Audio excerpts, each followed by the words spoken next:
কয়েকদিনের টানা বৃষ্টিতে এমনই উত্তাল সাতক্ষীরার আশাশুনি উপজেলার খোলপেটুয়া নদী। টানা ভারী বৃষ্টিতে উপজেলার মাদ্রা এলাকার বেড়িবাঁধে দেখা দিয়েছে ফাটল। স্থানীয়দের আশঙ্কা, আবারও ভারী বৃষ্টি বা জোয়ার এলেই তলিয়ে যাবে গ্রামের পর গ্রাম। এই ভাঙনকুল যদি ইতিমধ্যে আমরা রক্ষা করতে না পারি, সেক্ষেত্রে আমাদের এই ৩ নম্বর বুদাটা ইউনিয়নের সমস্ত এলাকাটা প্লাবিত হয়ে যাবে। আমাদের তো অল্প একটুখান জায়গা আছে, আর আমাদের তো ভিতরে কোনো জায়গা নেই, আমরা থাকারও জায়গা নেই। আর নদীটা যদি ভেঙে যায় আমরা কোথায় যাবো, যাবার জায়গা নাই।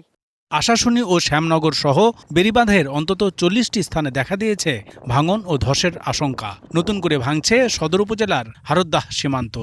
চাষি জমি আমরা যে কৃষক, আমাদের পরিস্থিতি হচ্ছে এটা পদক্ষেপ না নিলে আমাদের অনেক সমস্যা।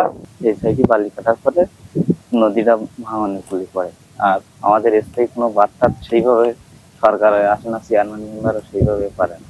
ঝুঁকিপূর্ণ বাঁধগুলোতে জরুরি সংস্কার চলছে বলে জানায় পানি উন্নয়ন বোর্ড।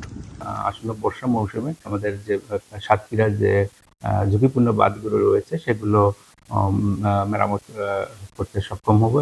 এদিকে নদীর তীব্র স্রোতে ভাঙনের ঝুঁকিতে আছে ফেনীর ফুলগাজীর দক্ষিণ বড়িয়া গ্রামের মুহুরী নদীর বন্যা নিয়ন্ত্রণ বাঁধও। পরশুরাম ও ছাগলনাইয়ারও বিভিন্ন স্থানের বাঁধ পড়ছে ভাঙনের কবলে। এতে শঙ্কায় নদী তীরবর্তী মানুষেরা।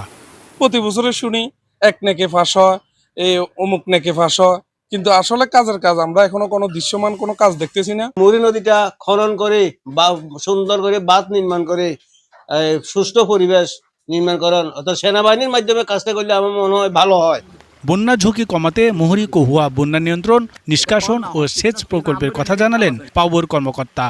এই প্রকল্প বাস্তবায়নের ফলে সবগুলো কম্পোনেন্ট যদি সঠিকভাবে বাস্তবায়ন করা যায়, তাহলে প্রায় 14,209 কোটি টাকার সম্পদ সুরক্ষিত হবে আর কি। প্রাথমিক পর্যায়ে প্রকল্পের আনুমানিক খরচ ধরা হয়েছে 1,542 কোটি 16 লাখ টাকা। Rizvi Habib, star news.